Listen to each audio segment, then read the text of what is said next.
step ပဲဖြစ်ပါတယ်ပေါ့နော်ဆိုတော့ဒီနေ့ကတော့ဒီ club ရဲ့ activity မှာဆိုတော့ဒါ first time ပဲဝင် join တာပေါ့နော်အဲ့တော့ join ရမယ်ဒီ first time မှာပေါ့နော်အများကြီးသွားရှင်အားကြောင့်လို့တိုင်းရရှိရသူလည်းကိုယ့်အကြောင်းကိုသိပြီးတော့ဘယ်အရာတွေကကိုယ့်အတွက် important ဖြစ်လဲကြတော့ကိုယ့်ရဲ့ like ဒေါသတွေပါ like အကုန်လုံးပါ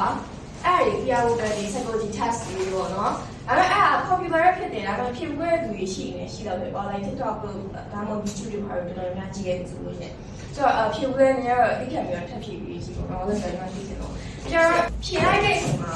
reality ဖြစ်နေတယ်ပေါ့ like စဉ်းစားနေတယ်ဖြစ်ရခွင့်ဖြစ်နေရပါလေ like ဒီခါလေးကျရင် unusual ဖြစ်တဲ့ဟာတွေရှိမှာပေါ့ like monster တွေရတော့ဒါမှမဟုတ်ကောင်းဆိုးရပါ like အဲ့လိုမျိုးဖြစ်နိုင်တယ်ဘာမှမဖြစ်ဘူးlike ဒီ reality လို့ပြောလို့ပါကိုစိတ်ခံစားချက်ကိုယ့်ရဲ့ feeling ကိုပါပဲကြည့်ပြီးတော့ဒါကိုဖြေလိုက်အောင် like ကိုဘာပြောချင်တာလဲဆိုတော့ကွာ imagine လုပ်ကြည့်လိုက်ကွာ imagine ဆိုတာဘူးလဲဆိုတော့ကွာတော့အုပ်တစ်ခုနေမှာကွာမောင်နဲ့နေပြီးတကယ်တော့အုပ်အရင်နဲ့တဲ့တော့နေမှာကွာဒီကြောင်နဲ့လည်းရှောက်တယ်ဆိုတော့ဒီတယောက်ဆိုရင်အဲ့ဒီကဘူးလဲလို့ဒီဆိုအဲ့ဒီကကိုနဲ့လည်းရှောက်နေတယ်ကွာဘူးလဲဆိုတာကိုဘယ်သူဖြစ်မယ်လို့ထင်တယ် like ကိုနဲ့လည်းရှောက်စီရှိတယ်ဖြစ်ဘူးလေ like ကို freedom မှာထားလိုက် okay so I don't yeah that would be yeah that's our number one love you em mai lắm rồi đó so ခါပြောရလို့တော့အုပ်တူတွေမှာလမ်းလျှောက်အဲ့ဒီကြောင့်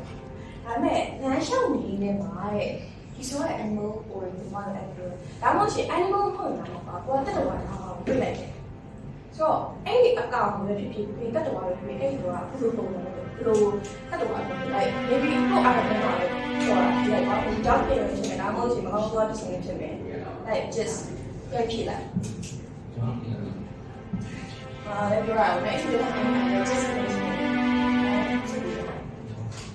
so ကိုက interesting နဲ့ထိတ်တန့်တွေ့တယ်ပြီးတော့ like ဘယ်ကောင်မှပြကို imagine လုပ်လိုက်တဲ့အကောင်မျိုးပေါ့အဲ့ဒီထိတ်တန့်တွေ့တဲ့အခါမှာအဲ့ဒီအကောင်ကနေတော့သူက like အဲ့အကောင်တုတ်ပြန်လိုက်တဲ့ပုံစံမျိုးကဘယ်လိုလုပ်ဖြစ်နေလဲအဲ့အကောင်တွေ့လို့ရှိရင်ဘယ်လိုတုတ်ပြန်အဲ့ဒါကိုအဲ့ဒါတော့ပြန်အောင်ဆက်စားသူလည်းဘယ်လို like situation တစ်ခုမှာ position တော့အဲ့အကောင်နဲ့တွေ့ချင်တယ်အဲ့ဒီပုံစံကဟိုso ကျတော့ number 4ရဒီမှာလည်းအဲ့မှာက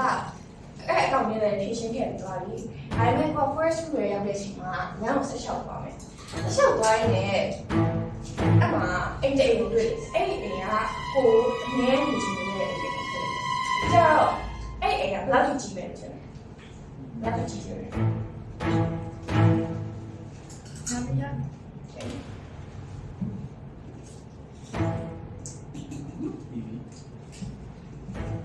ဆိုတော့ဘာသာကတော့အဲ့ဒီအိမ်ကရောချန်စီယိုကာ